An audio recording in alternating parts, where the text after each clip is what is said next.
What's up, everybody? Thanks for stopping by. I've got Tim Fysh tonight. Fysh. Fysh, okay. Tim Fysh. So let me know in the chat how the audio is, as usual. All of my usual people who are here. I see there's a few people.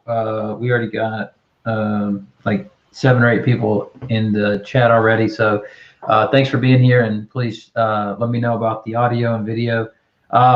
So Tim, I'm always having open discussions on my channel, and Tim emailed me and he said, "Hey, listen, I've been having kind of an unproductive time with YouTube and online discussions, great debate, and I thought that you were kind of helping out a little bit. I thought you did pretty well, and I like your style or something like that." And he said, would you be willing to have a conversation?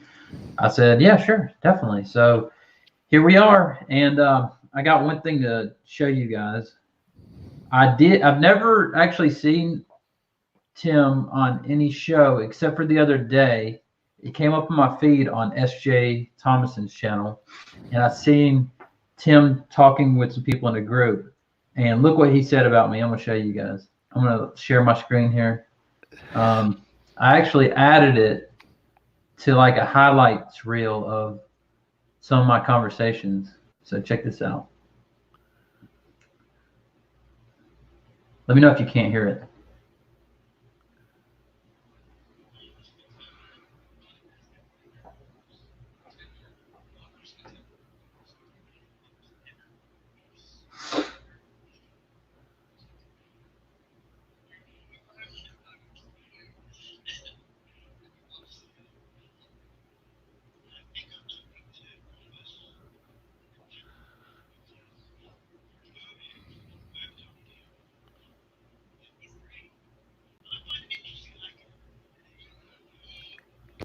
Can't hear it.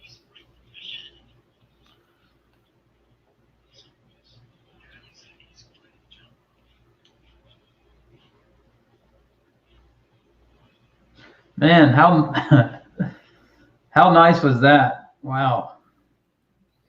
Hang on one second. Let me get back here. Wow, Tim, that was a pretty nice thing to say, man. I really appreciate that. I couldn't hear it. Oh, you couldn't hear it at all? No. Okay, so if, in case it didn't come through, Tim said that basically he said Converse is a breath of fresh air. So I appreciate that. It's a very nice thing to say. So since I'm not that familiar with Tim, I'm just gonna say Tim's obviously got some years on me. I'm sure he's been thinking about a lot of things, probably more than I. So what I'm gonna do is I'm just gonna open it up to you, let you kind of ask your questions or lay out your case or whatever you want, and tell me what troubles you've been having, or if you want to ask me questions or whatever. Just take it easy on me because I'm a newcomer. Well, that's all right, Converse. Actually, Tim, one more thing. Sorry. One more thing before you start here. I forgot to mention this last night. Are you able to see that? Yep. All right. So on Twitter, a few people had run some polls about theists, and so I decided to run a poll, and the results are in. For the worst, the atheist or agnostic with the worst arguments. So turned out it was David Silverman pulling in first place, Skylar's in second, Aaron Ra close third. That was a neck and neck for second there, and Matt Dillahunty obviously way behind. So is Skylar still in the chat? I'm not actually sure about that. He may be. Scott, you can let us know. But what's up to Victor E and Gavin and Tog and Tony Designs? Appreciate y'all checking out the audio and everything for me.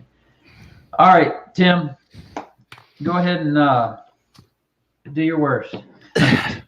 Well, I'm not here to do my worst. I hope. Me too. My aim is not to change anybody's mind. And I'm not here to turn somebody from Christian to atheist or from atheist to Christian or do anything like that, because that's something people do themselves. I myself am atheist as far as gods are concerned, and as far as the Abrahamic religions, I actually find that the definitions of God that I've been given are actually incomprehensible, and that is why my channel is actually Proud Agnostic. Gotcha. I'm an atheist, which is someone that says that your definition of God is not comprehensible. It's illogical. Until that's firm, you can't really talk about it. But I can put that to one side when I'm talking to people. What I'd like as well, by the end of the conversation, to be able to say, right, I've heard what you've had to say. Let's have another conversation in a short time. Meanwhile, we'll think about what each of us has said. And take it, and then that could feed into the next conversation. How do you feel about that? Yeah, sure, definitely. So I guess maybe I should start with that, defining God. Because you could do that. Could we actually leave that? One of the things I was talking to you a bit earlier, and one of the things that's annoying me at the moment, if any YouTube people are listening to this or listen to this in the future, is I think a lot of Christian YouTube channels and a lot of atheist YouTube channels put their opposites, if you like, backed up. They push them into a corner. The Christians push the atheists into a corner, and the atheists push the Christians into a corner. Now, if Christians are trying to recruit, and I would say, the sales technique is entirely wrong. If you talk to a salesman, the last thing he does is, a bad salesman will knock the opposition. A good salesman will not mention the opposition. He's selling you his car. What I get from both atheists and Christians is that you want to take my side because the other side is rubbish. But I'm not telling you what's good about mine. I'm not going to even show you the car I'm selling you. And I don't know. Yeah, I heard that Joe's dealership down the road, that they were, they had tax fraud and all kind of things. Yes. Yes, I definitely understand that, and I listen to a lot of sales business coaches and things like that for a long time, and so I try not to commit those things because I listen to Zig Ziglar and a lot of those older guys that kind of teach you, like, it's like when people say, there's an old line that says, buyers are liars, because they'll come in and go, yeah, well, they got the same car down the street for like $4,000 less. And then this guy goes, no, buyers aren't liars. You make buyers liars for the open-ended questions you ask them. So you go, well, how much was the car down the street? And what are they going to tell you? The same price as yours? No. You got to say, like, you don't ask them that. You just go, well, listen, I understand that you might be looking at other things, but you just have to understand that we don't have the same thing. They don't have the same packages as us. They don't, you know what I'm saying? Like you can't go into, well, hold on a second, because I heard that, they were ripping people. Yeah. So I agree with you. I think you need to show the strengths of your position. Yeah. Gary Vaynerchuk, sorry to interrupt, but one more thing here. Gary Vaynerchuk is a business coach, and he says there's two ways to build the biggest building in town. Number one, you build the biggest building in town. Second option, you tear down all the other buildings till your little building looks big. Yes. That's quite good. What I actually would like to know, that I've got off my chest, if you like, and Sure. I will welcome any feedback from anybody who listens to this. Let me ask you about your position. What sort of Christian are you? What sort of Christian am I? What denomination, or is it sect? Or Well, I don't really have a denomination. If you read my Twitter, for example, it says, "Don't follow Christianity and don't follow Christians, but follow Christ." So I know sometimes that I can't get. I guess it might be hard to kind of nail me down to what denomination, because I don't really identify with all denominations. Like there's like, for example, I'm still open on certain theological questions that if I were to join a denomination, it would corner me to a certain theological view. Right. So I hold a lot of my theological views, not a lot, I should say I hold some of them tentatively, as in I could be shown to be wrong about some specific scripture or some hermeneutic that I have, and I would be open to that. I would be open to changing my view on that. So I would just say that I believe what most Christians' core tenets, I believe the core tenets, what most people believe. Right. That's fair. If I ask you a few just quick answer questions, a bit like, I don't know if you've watched any of Pine Creek done, so I get a feeling of where you're coming from. Some a little bit. Yeah. What's your view on science? My view on science is, I would put it in a way like this. God has his the book of Revelation, and he has the book of nature, which is also, you could say, another form of revelation. But I don't think that one should come over the other, because in the end, whatever science shows, if God does exist, God did it that way, regardless of whether my interpretation of something tries to change it or not. So I take all of the scientific evidence, and I go with whatever is, I don't want to say consensus, but I typically go with the consensus. But there can be some things the consensus believe that I wouldn't necessarily believe. Right. So would I assume that you accept evolution and the age of the Earth being about 4 billion years? Yes, I accept that model tentatively, and I say that I believe that model, but I could be wrong. And then the other thing I would say is that some of the scientists that I have listened to also say, well, yes, evolution is true, but the Darwinian mechanism, for example, may not be correct. So there are obviously other, but I'm not a specialist in those fields, and so I don't know it well enough to debate about it. I'm neither am I, but I've read quite a lot, and I know one has to be careful about appealing to authority. Sure. It can be a fallacy, but my attitude is that if my child is ill, I don't ask my next door neighbor what's wrong with it. I go to a specialist. I go to the authority. Because science is now so advanced, if you like, and so complicated, no one person can know anything detailed about science. We as the public, if you like, only really see the surface of what's going on. That we have to rely on them, and because they've got self-checking things. So I think it's important to accept that. But if somebody comes out with something odd, I might say, well, I would look into what else is going on.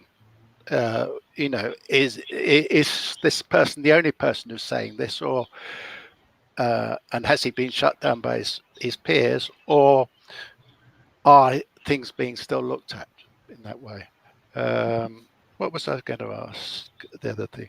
Oh, free will. What's your do you think we have free will? I do think we have free will. I don't claim to have a definitive answer to the problem of hard determinism, if you want to call it that. Some people don't call it that, but I would just say something like, well, I don't even know if you want to go down that road, but yeah, I think we have free will. Yeah. To let you know, I'm a bit stuck on the free will thing. I think we do not have the free will we think we have.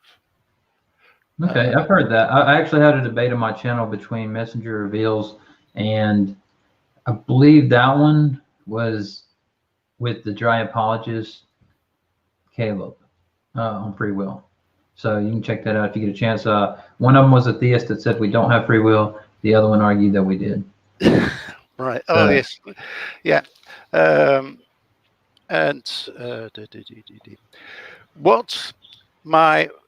What I'd quite like to discuss, my biggest problem with religion, if you like, Christianity, and it's not just with religion, it's with a lot of things.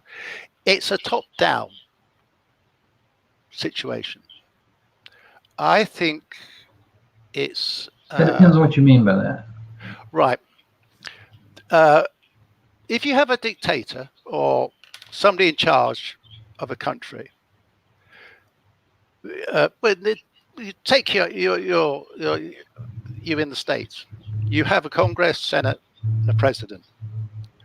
Now, they can either look at themselves as your servant, they work for you, or they say that the voters work for me. They're the ones who put me in, and then, they can put me in a nice, comfortable job. I'm going to keep it. I think authority always has to justify itself to the people it has power over. Sure. If a policeman stops you in the street, what he should do, what he should be able to say to you, if you ask the question, why have you stopped me?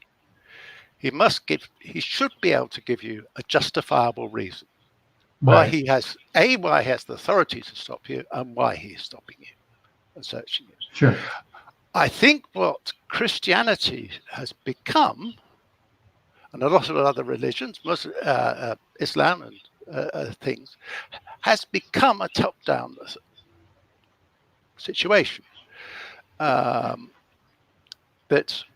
Well, if you look at Christianity, for instance, and this comes from that discussion I talked to you about with Braxton and thing, and one of the questions that they were answering was, why it was put in the form of written documents, why God, why that it was a poor form of communication. And what they failed to reveal, in a sense, but when they're answering the question, was that until relatively recently, nobody other than authority had access to the Bible. It was only when the printing press was initiated and the Bible was translated that ordinary people had access to these things. So Christianity through the church became top down. Whether it's the Catholics or Protestants, doesn't matter. The pastor has the authority. Well, I would did you have? There's some points in there I want to, that's yes, right, kind of adding up. So, and I need to grab a piece of paper at some point so I can write down some of these things. That way I don't lose track. And but that's what I do. Yeah, I need to probably do that because I don't think I have. Well, I have an envelope here I can write on. But so anyway, I would say I don't know about that because the Catholic Church was definitely that way. But if you look at the early church, for example, they passed around these letters and scriptures, and they passed around the books that they had, and they would appeal to them. And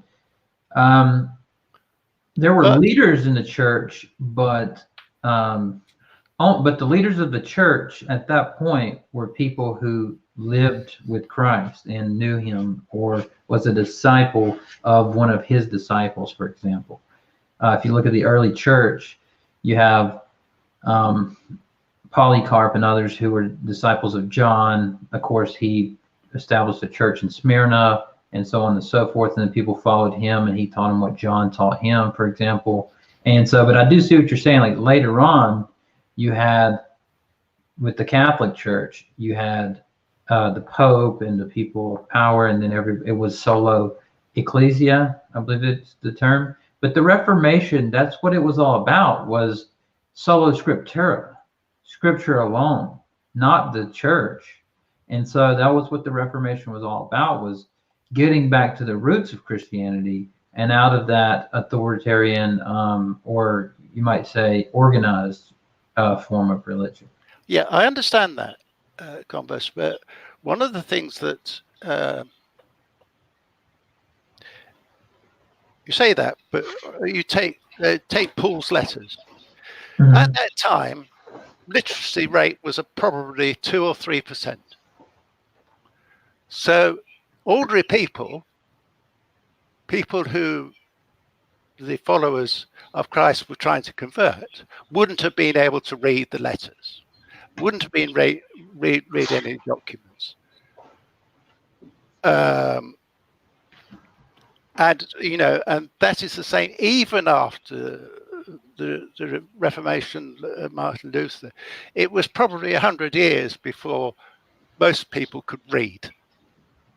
I mean, the literacy rates did rocket after the printing press, because sure, there was, I think it went from 30,000 books in Europe to something like 3 million in 10 years. Mm-hmm. Most of them were Bibles, but or things like that. But literature became commonplace. But the moral, if you take the moral arguments that are made by atheists and Christians, it's the moral. When I speak to Christians or I listen to them, especially the YouTube ones, they say this business that morality is about the nature of God. So your morality is coming from on high. It's not coming from below. So I guess you could actually, that's why I say it depends on what you mean by it, because I could actually run a parallel argument with the exact opposite. I could say, no, it's bottom up. We start with the foundation of God and his nature, and then we build on that everything else. So that's why I say, I guess it depends on the way you put it, because in that sense, that we start with the foundation instead of, but I mean, I guess you could kind of parallel that and run it from bottom down. It's just analogies. Yes, I think it's, what was I thinking about is with this, if you read the Bible differently, and if you take it as more of a guide, which is trying to teach people lessons, I think that becomes less top down, because this is what people are looking for. You can imagine 2,000, 3,000 years ago, people, and I don't mean ignorant in its pejorative sense. I mean, they didn't have knowledge. Sure. But they were aware of their own mortality, and they were aware of things like famines and natural disasters or man-made disasters, and there's a desperate need for answers. There was what? I'm sorry, I missed the last part. There's a desperate need for answers. I think, I can imagine that time I think it still is. I think one of the things, I would say, I'm going off on a tangent now. When people say to me, there must be a God, otherwise it's pointless, it's unjust, there's no justice. I say, what is right? The world is unfair. It's not just. Good people suffer, and bad people, get rewarded. Right. Yeah, get rewards. The world is not fair.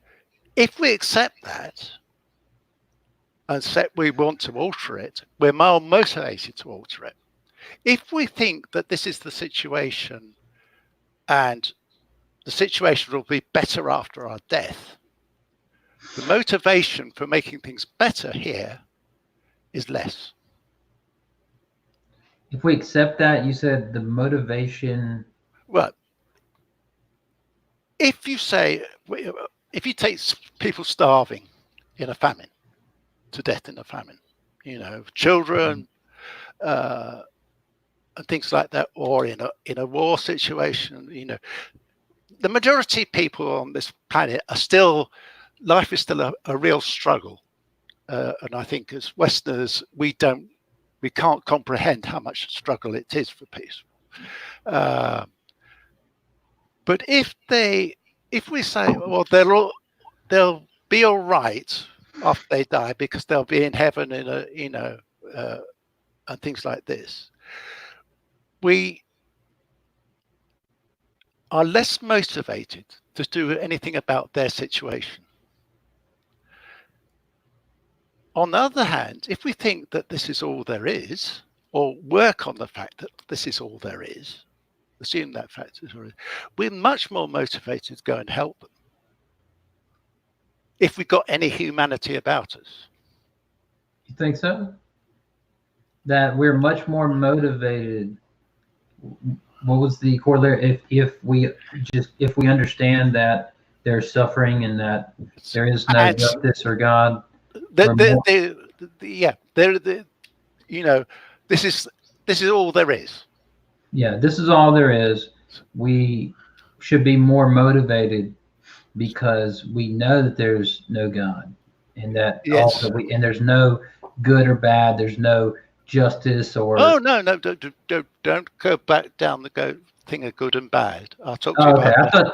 I thought you were talking about like what Richard Dawkins said about at bottom there is no good, no bad, no evil, all that stuff. But you're separating yourself from that. You don't say that. You don't go that far. If you like, what I would say that the universe, there is no. It's not heading in any. It doesn't have any intent, if you like. It's pure physics, so it can't be good or bad. It can't be. But human beings do have a morality, and I would argue that it's quite an objective morality based on evolution and cultural division. Excuse me, I'll just get rid of my cat. So you do believe in objective morality? I believe in what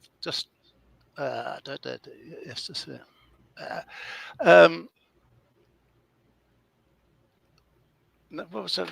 I lost my train of thought there. You do believe in objective morality, you said? Yes, I believe. I believe in objective morality, and I probably upset some people who are listening, but it's not based on God. It is based on our evolution, both biological and cultural evolution. So that seems to me to be an odd way to ground your objective morals, because it seems that, as some philosophers have pointed out, like in the course of human evolution or in evolution, you see in the animal kingdom all the time, you see things that are, for example, forced copulation with sharks. That's what we call rape. You see infanticide being performed by lions. They'll kill the children, and so on and so forth. And or like a hive of bees, as William Lane Craig has pointed out, like you would think that it was your sacred duty to kill your brothers, if you were, if evolution went the other way. And so if evolution just went the way for us that we believe what we believe, but if it had went any differently for us, we would have believed different morals. And in that sense, I don't see how it could be objective. It just seems to me that objective means independent of human thought or opinion. Well, I think it is. I think it's independent of human thought. I think it's dependent on our biology and our cultural evolution. I think we're born with a duty of care, unless you're a psychopath or a sociopath. You're born with a defect. We're born initially with a care for our kin. And it's still the case. They've done all sorts of psychological tests and like this. The trolley problem. Yeah. Yep. If you have one person on the one track, and you have your brother or your mother or your father on the other way, people will always protect your mother or your kin. And you could make it 2 to 1, 3 to 1. And you have to put a hell of a lot of people on the other track before people will switch to take your kin out.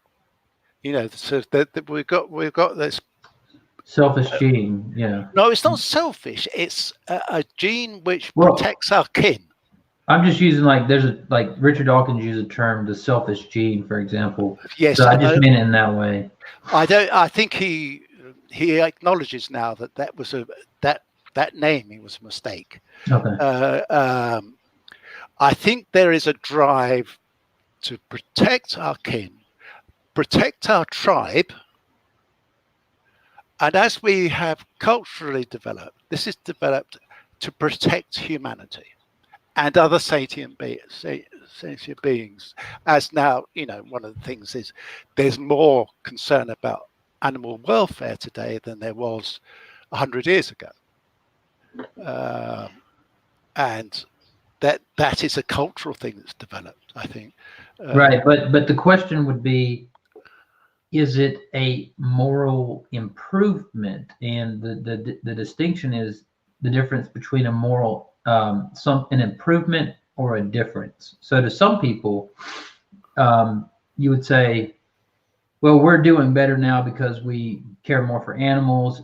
And then you ask, well, are you saying that that's a moral improvement? And if they say, or is it a moral difference? Some people will just go ahead and say, well, no, it's just a moral difference, but I like it better. But if it's a moral improvement, there has to be some standard in which we're improving toward. There has to be some ultimate standard in which you're improving, like the pathway forward, and you're getting there, basically. Why does there have to be a goal? Because if I say that action is better, then you have to ask yourself, better than what? A better according to what standard? So for example, if yes, that's slightly different, isn't it? It's I can say, the argument I would use, for instance, I'm a vegan. Yeah. But on moral grounds, I'm a vegetarian. I'm not a vegan on moral grounds. Actually, I'm a vegan on health grounds. But on moral grounds, what I would say is that if we need to, we are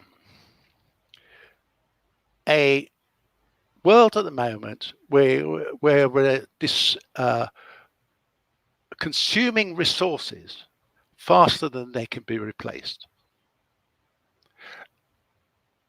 And one of the things, in order to feed everybody well, given the diet, it is better to be vegetarian than to breed and kill animals for eat. It's not efficient. So being vegetarian is actually better for us as a species. That's why I'd say that it becomes a moral improvement by our attitude towards animals insane. And it also, it has other effects as well. You see, I think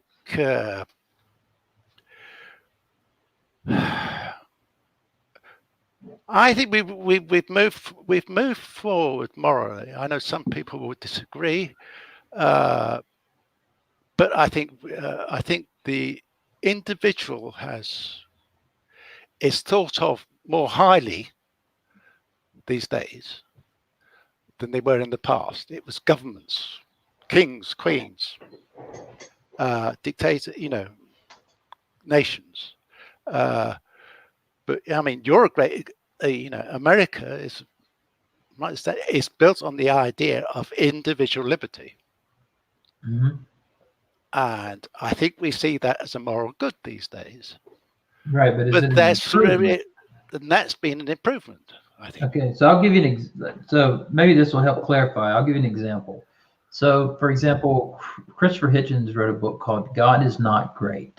Yeah. And in order to say that God does not meet some standard of greatness, that means that you have some standard of greatness that God should meet. And thus, he not being great means he did not meet the standard of greatness that you have. And that's the same thing with this argument is if not harming animals is a moral improvement, which I can agree with. From a biblical standpoint, I would just use scripture and say, God told us to steward the land and that kind of thing. He said we should be good stewards. But if it is the case that it's a moral improvement without theism, you have to go the same thing. According to what standard? It's because if the standard is not harming animals at all is the best, that is the standard. Then you go, well, we've not harmed animals a lot more than we used to, so we're improving. But if that is not an objective standard to reach for, then you can just say, well, it's different from harming animals, for example.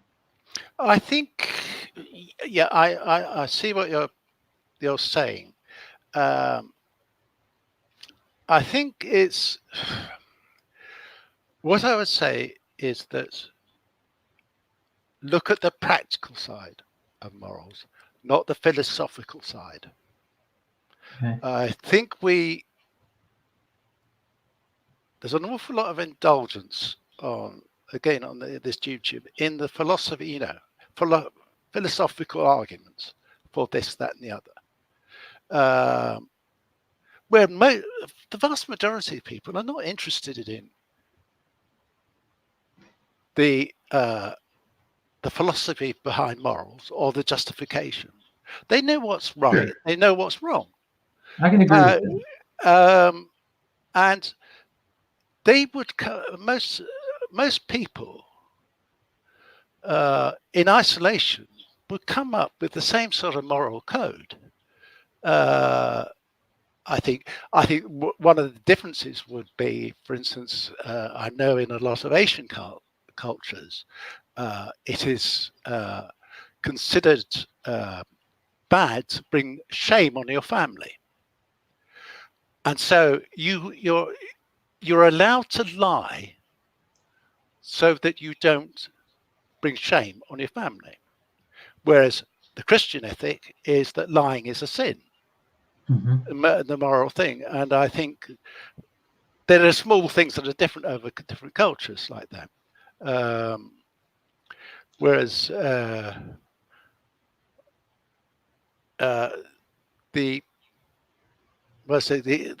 forget the philosophy in the sense, if you take the situation that you've got children, haven't you? Yeah, I've got an 8-year-old son. Right. Presumably you want a better life for him than you have. Sure. So that's the practical thing to me. I want to leave this planet, when I die, I want to think that I have left this world slightly better for my presence than would have been otherwise. Yeah, I agree with what you're saying. The only difference is that I would say, well, of course we have that innate feeling. It's innate from creation. It's, of course we have those things because we were created for a purpose. And so that's why we strive, and we have motivations that, tell us to like improve things or so on and so forth. Of course, some people do not have that with the different biochemistry may not strive for those things, but it's not indicative of the standard or the rule. It's the exception.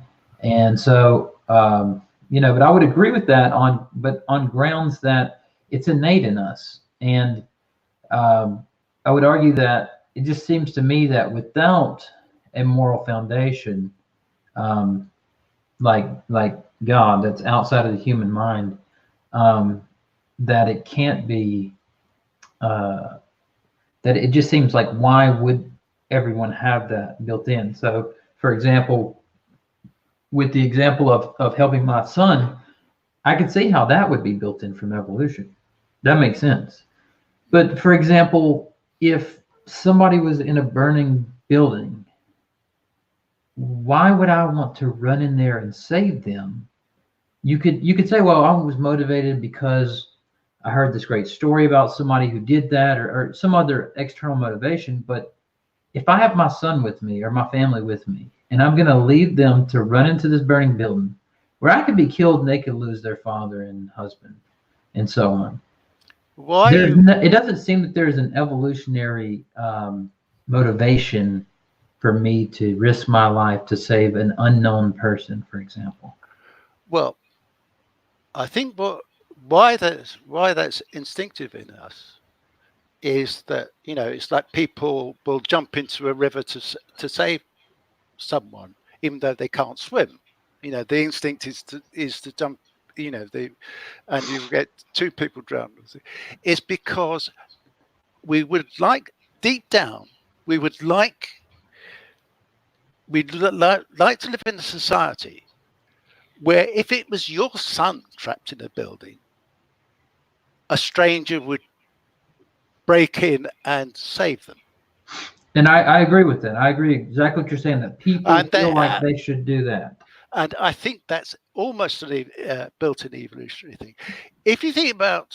So the only thing I would disagree with that is I would agree with all of that and say, sure, it seems like this innate thing that people see somebody drowning or something, and they have this thing built in to say, I'm going to jump in and save them, even if you don't have, for example, the ability to swim or something like that. But what I would say is that I agree that's what occurs. But what I'm saying is, based on evolution, I don't see how that would be something that would risk my life to save somebody else's life when we could either both die or I could die.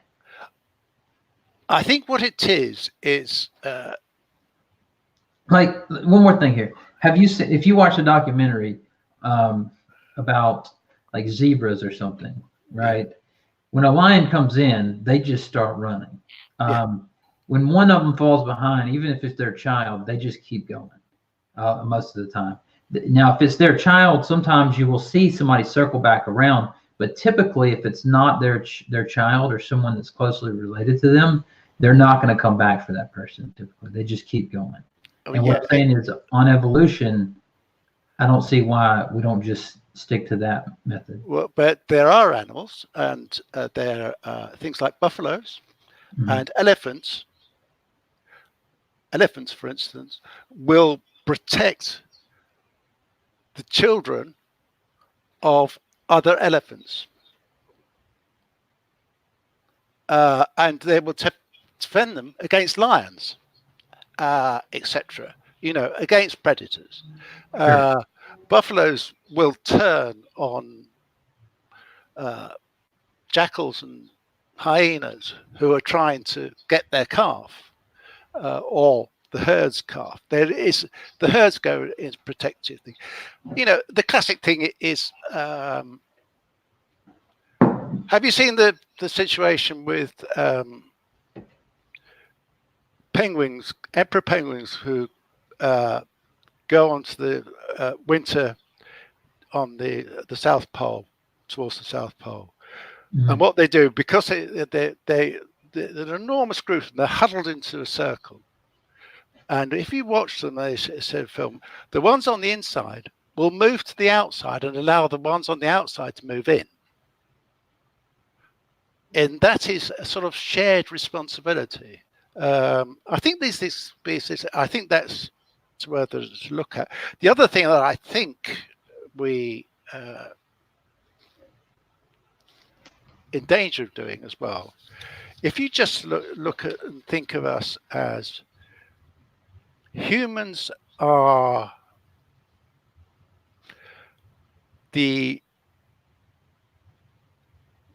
aim of a deity. His or her whole aim was for us. We're being particularly arrogant. What if God's aim was for the viruses? What he wanted was a massive population of the viruses that we all have in our guts, and bacteria, in our guts, or elephants, or that his or her idea or species that he is working for hasn't evolved yet. We are being arrogant in thinking that this planet is and this world is for us. What's your thoughts on that? Just that we're naive for thinking that this planet is built for us? Was that the question? Okay. Or no, I think it's not naive. I think it's arrogant. Okay, arrogance. I see. Well, in one way, I would say sure. Because, but again, so this planet, for example, I think you're right. Maybe like it's a fine line here, and I don't know exactly where to cross, but I'll give you my thoughts on it, and we'll work it out. So I believe that when God created, he created the what is called the Garden of Eden, or in other stories is called some other type of paradise, right? That God created humans to be in. And so you have Adam and Eve there, and they'd done something in order to get themselves banished from that place to what we would call now the planet. And you said, isn't it arrogant to think the planet was created for us? And so what I could say at that point is just that, well, perhaps it's just that paradise, Eden, was created for us, whatever that may be. You can work it out in your own terms. I've heard everything from, very low level fundamentalist all the way up to a very complex version of what that actually means. But with all that aside, I would just say that I could just say that that's what was created for us, in that we had to be banished to the earth, to the planet. And also after we were banished to the planet, the ground was cursed, for example. It said that death came into the world through one man, meaning Adam. So that's my preliminary thoughts. Maybe there was something that you wanted. I'd ask a question. Would Sure. the planet be better off, and all other species be better off, if human beings vanished tomorrow? I don't know. That's a hard question. I don't think that I have the resources to, or I don't have the knowledge of what would happen. If by that you mean something like all of the nuclear reactors and things like that banished as well, along with humans, and because I think if there was, say, there was a pandemic of a virus that's only affected humans, but was 100% fatal. So within a year, the planet's population dropped from, what is it, 7 billion to say maybe 5,000 or 10,000, it's just to a minute. So we went back to being, if you like, a population that small could only sustain itself as hunter-gatherers, not even as farmers, because that thing. I think the planet would be better off because we would no longer be pumping carbon into the atmosphere, killing off rainforests, burning off rainforests and things like this. Yeah, so that seems to me to be a political position that could be factual, but I don't have enough information to combat that, because I did see, like, for example, I'll hear those claims and then I'll see the research that backs it. And then, like, people will show me a paper that was written by, like, that was signed by, like, I don't know, 1,000 scientists or whatever it was, that said, that humans are having an effect, but not the effect that others say that we are. For example, they'll say that global climate change is happening, sure, but that humans aren't having the effect that people like Al Gore, who has come up with the carbon credits thing, the scheme. I hate to call it a scheme because I don't know, but they'll point to stuff like that and go, it's a political thing because they're in charge of that carbon credits, for example. And so I don't know one way or another. I just know the arguments on both sides. So I don't know. Can I point you to a YouTube channel? Sure, and I'll look it up. Potholer 54. Potholer 54. 54. He's an ex-geologist, and he became a scientific correspondent, and he spends his time debunking a lot of things that sort of science claims that are not science. Yeah. It's pseudoscience and a lot of other things. He's got a whole series on climate change and how people have fiddled the information for their benefit. Sure, and maybe what you can do is you can email me the guy's name, and so I can go to it later on. But just let me ask you this, because it relates to your question. According to, because you said that it's about carbon output, would you agree that the Earth would be better without cows then? If we're talking there'd be. I know we're talking about the methane that cows produce. Sure. You see, my point is that we have. And I know America is now supposedly self-sufficient in oil, but in the last 150 years, we've probably burnt off well over 50% of fossil fuels. Mm-hmm. And that resource is going to disappear in somebody's future generation. It's not a replaceable. Sure. It's not a renewable resource. And it's certainly one of the things that the research shows, that since the Industrial Revolution, there has been enormous effect. The Industrial Revolution onwards, there has been effect on climate. I ask you to look at the research. Sure. on that. I'm not a specialist. That's where I accept the specialist. And you've got people like Lord Monckton, who is a client science denier, and who's spouting the most utter rubbish. And I'm afraid you've got a president at the moment and a Senate party who are climate science deniers, are science deniers. Mm-hmm. And I think that's frightening. Yeah, so I would just say that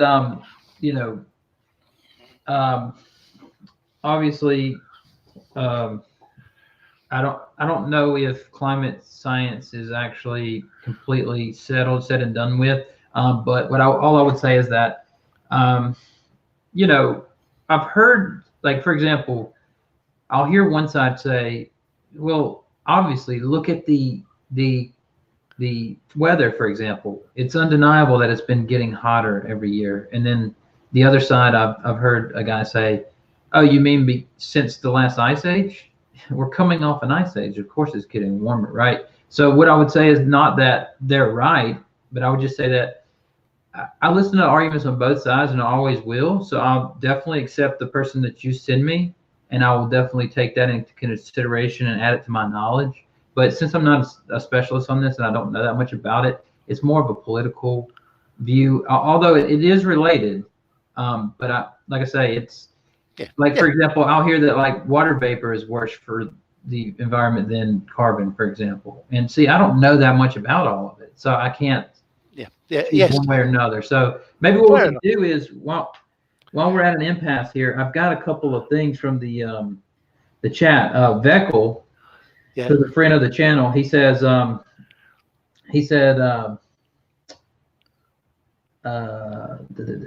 let's see. He said that he liked your voice and that he wanted to use your voice for one of his characters.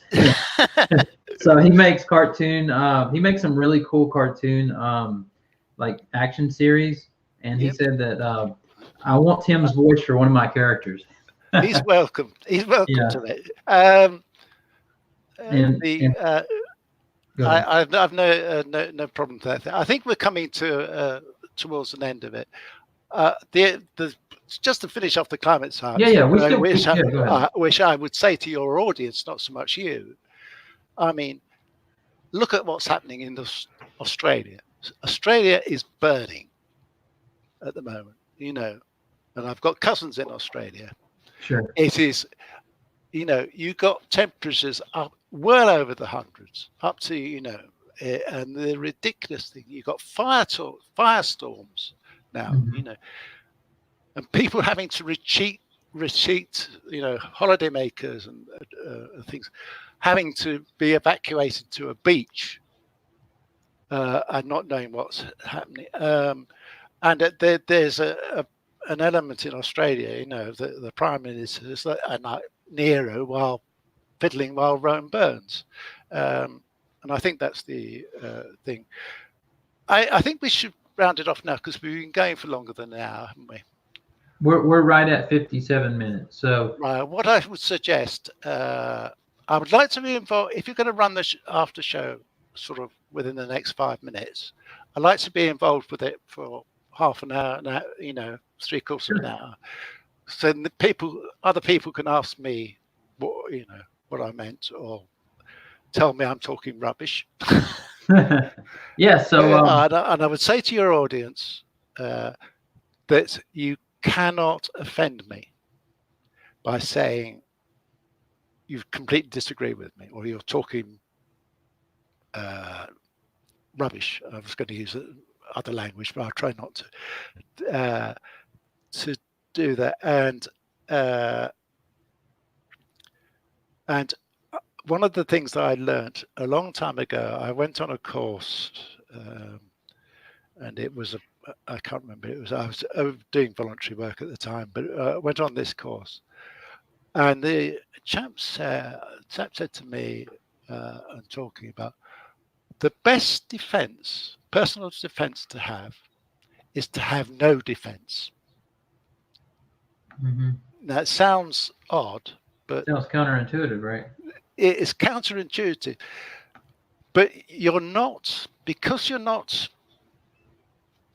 It's to take the attitude, sticks and stones may hurt me, but words will never hurt me. One of the things I think is it's just gone straight out of my head. I'm very easy to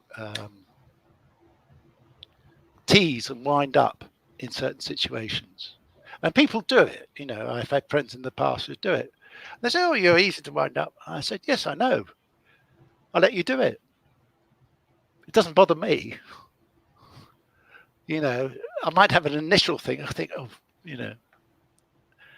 F them, but I don't think, if that's entertainment for you, good.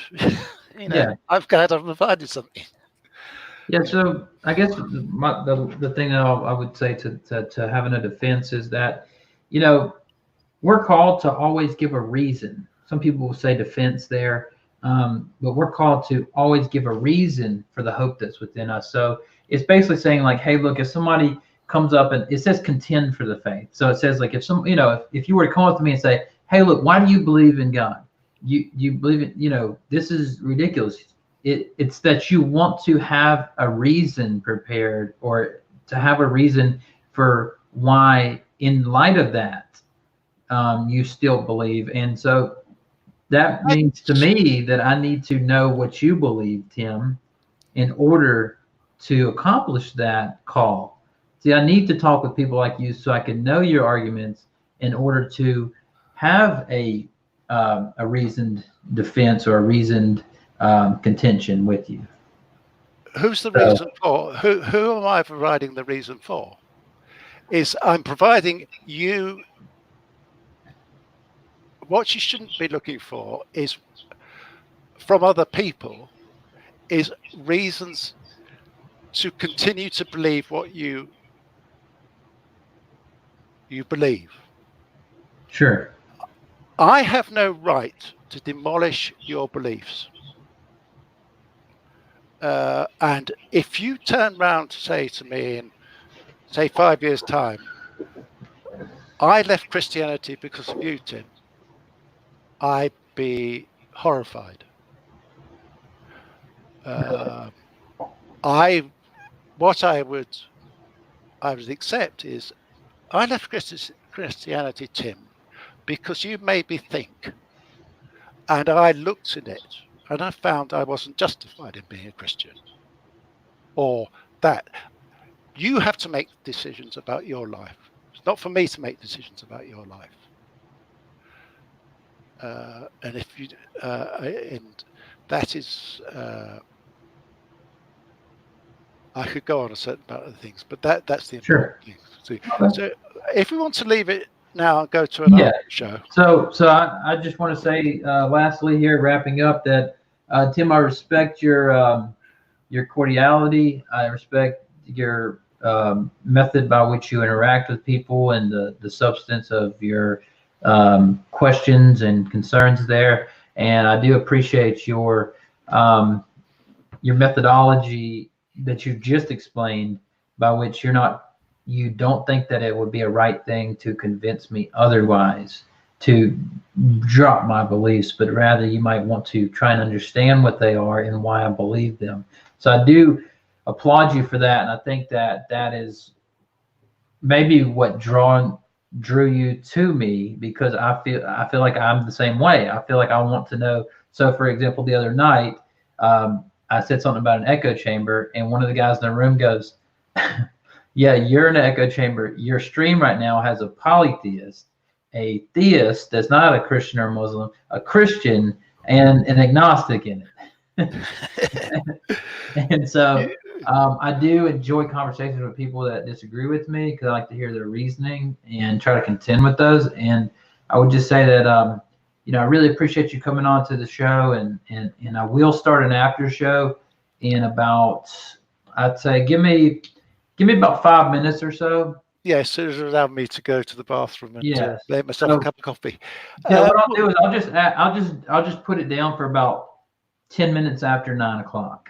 So anybody that wants to talk with Tim, have any questions, concerns, or anything, in about 10 minutes after 9, I'll go ahead and open up a live stream chat, and we can all have a good conversation.